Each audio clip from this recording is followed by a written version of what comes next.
Welcome to the 18th edition of the School Improvement Services Podcast. My name is Gretchen Bruner, and I'm the Executive Director of School Improvement Services.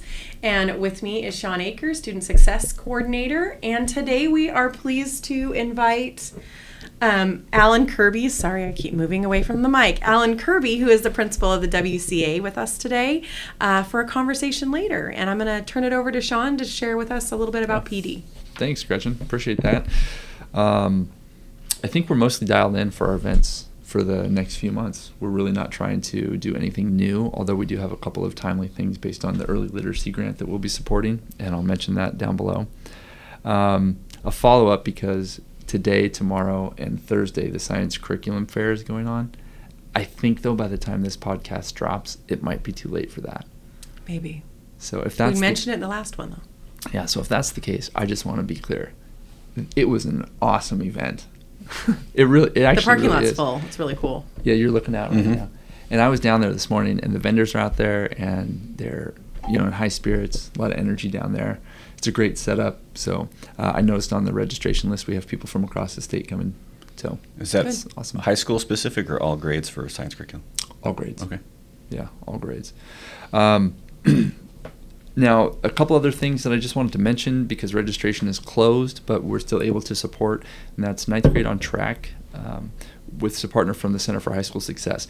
Again, it's too late to register for February 6th, but our point of contact on our team, Mel Nolan, and I linked this in the show notes, she can connect with you to learn your needs and support your efforts. So if there's a high school team out there that's working on 9th grade on track, that's your person, is Mel Nolan. On February 9th, it's a full-day event, the Oregon Cell Standards Framework. It's also closed. It's very full right now. We may be able to get some folks in, but the folks who are leading that, Angela Halo and other folks on our team, they can come out your way if anybody needs some support with understanding and starting to implement the social emotional learning standards and framework. Excuse me. And then planning ahead as we move through the winter, we're seeing the transition that we expected at the WESD and the School Improvement Services Department through the Technical Assistance Program, that we're providing more and more technical assistance locally, which has been great. We've been out in the districts helping folks, and so that's been great. Going to a couple of job-alike meetings coming up. On the 8th, we have the secondary assistant principal and small secondary principal counselor or job-alike meeting on the 8th. We have the school counselor jam on the 14th and the elementary jam on the 14th. The school safety summit is full. I mentioned it in there. It's actually on the 13th. It's full. It's got 102 registrants right now. It's awesome. I'll be there. It's going to be a phenomenal day. God, I'm so glad. I'm a panelist. Awesome.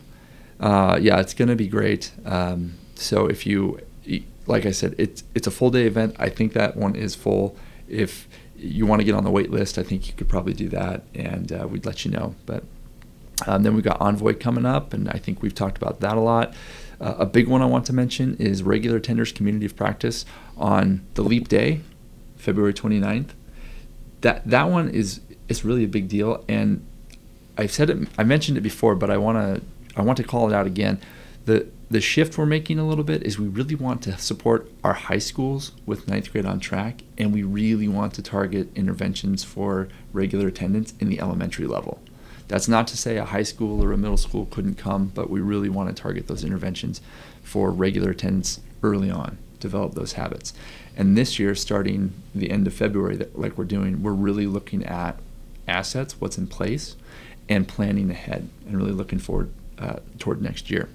So, and I did mention last time we secured that grant, the Integrated Partnership Grants, and that's going to help us continue our work with Attendance Works next year.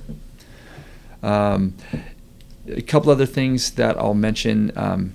The rest is on here coming up in March and in April, one in May as well. So just look at the Kourt-notes for additional events and registration links.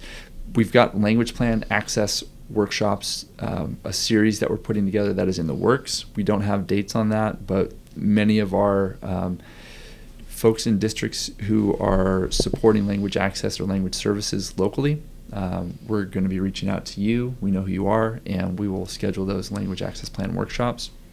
And then the other thing to mention is we have some external opportunities from the Oregon ASCD, and those they're timely. They do come with a cost, but around PLCs with Janelle Keating, that's March 15th, and then April 2nd and 3rd, Universal Design for Learning, and then April 10th through 14th is the Early Learning Conference, and that's going to be a big one up in Portland.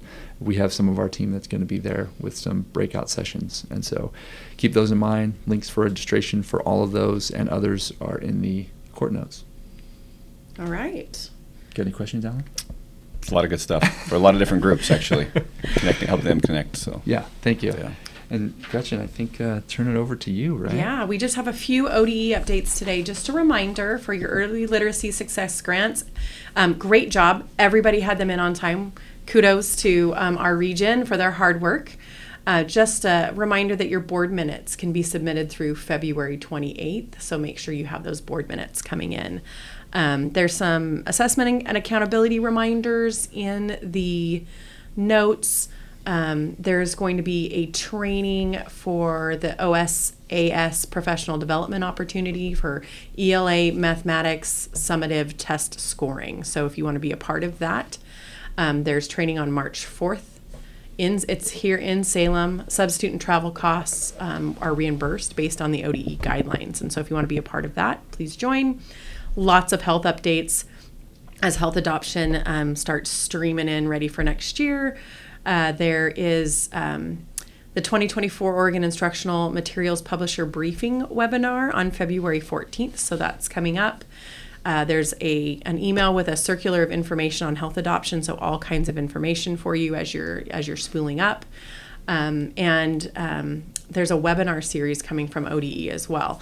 Along with all of those things, our team is also spooling up to help you with any of the documents you may need, any of the opt-out pieces, and also to go through curriculum upcoming. And so we're here for you. Don't hesitate to reach out if you have specific questions. And let's see. I had one more that I forgot to mention. Okay, bring it in. Curriculum fair, the in-person curriculum fair that's going on right now, although by the time this drops, folks might not have had a chance to see it or come to it, ODE still has their virtual caravan going on. And I put a link to that in the Kourt-notes. Yeah. And if you haven't looked at that, if you're someone who's going to be adopting curriculum or you're on one of those adoption teams or you've delayed or whatever, it's pretty robust. It's got a lot of good information. And as Gretchen mentioned, our team is here to help support. So. Yep, we've gotcha. Okay. All right, now we get to the good stuff. That's me, I think. It is. Thank you right. so much for being here with us today. Alan Kirby, first year in your principalship at the Willamette Career Academy. Just rocking it, doing a great job. Really appreciate you. Love it. Can you tell our listeners a little bit about the WCA, its mission, and what types of programs are offered? So WCA is a private-public partnership to create CTE programs regionally, especially focusing on smaller districts for doing especially things that they can't do themselves. Programs are expensive. CTE is expensive, but it's so valuable. And in my past lives and jobs, I've really seen the value for kids in being able to access those CTE programs. So when I had the opportunity to come over and be a part of the WCA, I was really excited to do that. So our mission, we have a lot of different missions, but really we're trying to prepare kids for work. And so it's really a great, we talk at schools a lot about trying to do that. What we are doing, that's what we do. That's our goal, is to help kids prepare for work. And so we have 6 programs currently in health services where students can get licensed to become medical assistants straight from our program. That's Cosmetology, awesome. where they can get licensed to do that straight from our program. They take the test right after they graduate. Our diesel tech program, which just got a donated fire truck, by the way, from Schmekeda that they're going to work on, which is really cool. excited about The that. president of Schmekeda came out and rode in on that, so that was pretty fun. Kind of a noisy day. There's a few people wanting to honk the horn, obviously. But they can get half their diesel program at Schmekeda done in our program, or they can go straight to work for industry partners also, like Pape. We have manufacturing program, which focuses on all the different parts, all the things you need to do in a factory setting to be able to make things work. So there's engineering side, There's the welding side. There's all these different pieces that they can work towards. We have construction also. This spring, they're working on a project related to fire-impacted families. They're going to build a shed, or start with one at least of those, so that they have some real-world experience there. They've got rigging training down the street from here at Morrow Crane. They're working on floor plans. I'm probably going on too long, but I'm excited about all the things we do. I think this is great. Yeah. We have an IT program that, and there's college credits and certifications around some of these different programs. I'm going too quick, but in IT, they have a lot of different paths that kids can take, very project-based. Some kids want to code. Some kids want to code video games, want to do visual arts. They want to do different parts of it. She's recently bought some brains, which is funny to say. So basically, these are blank AI brains that you can program to talk back to you. And so you 3D print the head, and then you can program it. So the kids will learn on how to program that to take questions and answer questions. Wow. So they just got those recently. And then our exciting news for us, too, which I'm not sure if I'm supposed to talk about this yet, but I'm going to. Maybe we Break can- it out. Is that Yeah. next year we're going to be opening a dental assisting program as well at Yeah. WCA. So That's awesome. we have a grant, the revitalization grant, in addition to a massive support from DCI and support from Chemeketa Community College to make that happen. I'm meeting with Chemeketa tomorrow about curriculum, and we're off and running and planning for next fall to open that program. It's definitely a high need. You can't have, sort of like medical assistants, you can't have a dental office open if you don't have dental assistants getting that work done. Right. And students can go, again, straight from there into that. And so we'll be setting up, working at Chemeketa, do radiography, finding them job placements, not job placements, but job shadowing opportunities second year. And I'm going to know a lot more about dentistry than I've ever known in my life. Right. So that's what we do, is we try to help students prepare for the workplace. We also focus on organ employability skills. Every month we have one of those we focus on to help them just think about whatever job they go to, that they're ready and thinking about the skills they need. They used to call them soft skills, but employability skills is really what they are. Yeah. Yeah. What's really exciting too, I think, about a lot of the programs, and you look specifically at dental assisting or your medical assisting, really there's a jump off for the next, right? There's continuing education that can go on. There's other pieces. Right. Sky's the limit for kids once they're at this point, and they can go right into the workforce, and it's really exciting. Chemeketa also offers an applied baccalaureate that goes with this as well, around management and all of those pieces, which is really exciting. Yeah. Just the different opportunities and different pathways, not your traditional 4-year, but something that has really, I think, been beneficial for a ton of kids. And they can go straight to work, but they can go on from there. Yeah. So in our medical assisting program, they get 15, I think maybe 19 college credits during that time, and they can take that if they want to, and some do to go pre-nursing and things like that and go on from there. Or they can use that job while they're going to school. Right. So there's a lot of different ways they can use That's it. perfect. Sounds awesome. It So is. awesome. I love it over there. What does a typical day for a student look like at the WCA? So we have only 11th and 12th graders, and they come for half days from their district. So they come. Do they have to start as a junior? Ideally, they do, but we do have some seniors that come in just for the first year of the program, so they still get some of the knowledge and skills and credits. So ideally it's a 2-year program, but we do have some that come. That's a great question. It depends on the district's trying to find the right kids. So we have lots of buses coming in from different places, all the way from down in Jefferson over to Falls City and up to Woodburn, Staten, and a lot of places in between, coming at 8 to start. And so kids come in, a lot of them get breakfast. We have free breakfast and lunch now due to some grants, partly from U.S. Bank and other contributors. So that's awesome. Students can have breakfast and lunch when they're there. They'll come in and they're going to engage in their program, and there's always, there's some bookwork, quote unquote, that's typically online. There's online modules in the different programs that they work on, and there's also hands-on work. And so sometimes there's groups of students doing both of those things. So they expect to do some of those different parts. Today, students in the construction class, for example, were working on the floor plan aspect related to the shed we're going to build, or the cottage we're going to build for that project. And he was also testing kids in the shop on tools. And so there's a lot going on for the teachers.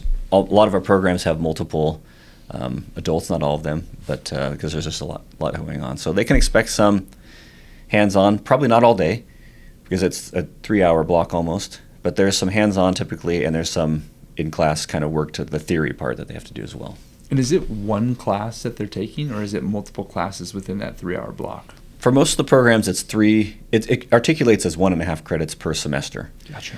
And sometimes they're more intentionally broken up, like this hour, this hour, this hour, and sometimes it's more working on just projects in different areas of the different classes. So, and with that, they also can get applied credits. There are applied credits that you can earn in core areas that articulate through standards. So science and math are our most common ones that they can earn depending on the program. And we're working on being even more specific on what that looks like for districts so that they're aware of what that means. But so if a student needs another math credit and they're in the diesel program, they could get that math credit to graduation in the diesel program. Yeah. That's great, man. It's really exciting. So that's the same thing. Morning and afternoon, kids come, and then there's a break in the middle of the day when we have transportation in and out, and they're back in there in the afternoon. Different group of kids. I've been on bus duty over there. It's awesome. I see kids that I used to coach coming from, the district where I live, and it's kind of fun. Yeah. It's kind of fun. It's great to be. I mean, for me, it's great to just be around kids, and sometimes, like a lot of us, we get stuck with other things, but just walk out and go talk to kids and see what's going on, and it's hard to describe. Just sometimes I don't even know. I wish people would all the teachers would tell me what they're doing. I'm like, we're doing this right now. This is amazing, and I just don't know the cool things they're always doing until I go out there. Yeah. Perfect. Cool. Well, how do districts become involved? What is, if they're already involved, what does that look like around preparing and forecasting? And how do people get involved? Well, there's right now we work with, I believe, 12 public school districts and growing, and also multiple private schools and growing that come in and get involved. So some were involved in the beginning. This is the 3rd year of the program, so some have been involved since the outset. And if they're already involved and looking at forecasting, I'll talk about that first. We're sending out all kinds of information to districts to help distribute to their students to make them aware of it. As you know, you think you send something out, but you need to send it multiple times. So we have postcards going out and emails, and we have an open house on the 13th of February from 6 to 8 with dinner provided, where people and parents can come and just see what we do and talk up to the teachers and learn more about the programs. So if we're talking with our students, and we also come out to the schools too, and we present to the students about what we offer.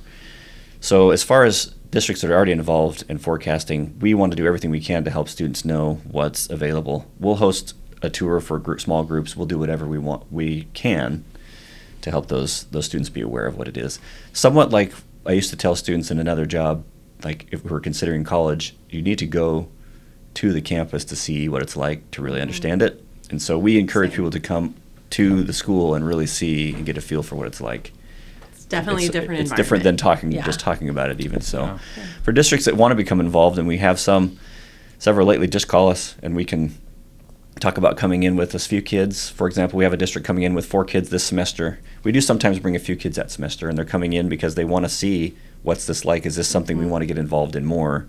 And so you can start with a small basis and go from there. So we're often giving tours to individual students from private schools sometimes, or small groups or administrators, and just trying to decide. Homeschool students as well. Yeah, that's another one that we've tried to focus on as well. Homeschool students can be involved in this program. They can attach themselves to a district, or they could pay themselves if that's what they want to do. And so there's opportunities. Everyone in the region is welcome to be a part of this.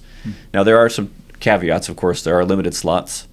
And so there's some process for that. So it's not a guarantee you're interested, you can get in, but we can talk through all of that. So can you give a little bit more detail about the limited slots? What does that mean? Per district, or? Well, it's just overall? limited number of seats we have. So in cosmetology, we have only so many students we can have in the classroom at a time. Gotcha. And so then we distribute those among our districts, that our partner districts get kind of guaranteed seats. And then private schools also take the seats that are available from there. And Gotcha. so there's some give and take there from time to time, and some of our programs are very full. Some of them are pretty new and not as full yet, but it is limited. So if there's a lot of demand, then we have a process we go through to decide who gets those. And if I'm a student who maybe my district or my school isn't involved with WCA, whether I'm a public partner district or if I'm a private, can I reach out to the WCA and become involved, or do I need to go through my school or district? It's usually better to go through the school.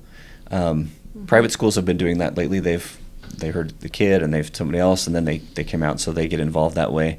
Funding wise, it's better to be involved with the school to start with and just kind of see if they're in a district that's not involved. They still want to talk to their administrators about that first, they could still come tour, and we would just then talk with the district and say, this student wants to come, what do you want to do with this? And do you want to be involved in a small way, or how do you want that to work? So we try to be flexible to what the students need.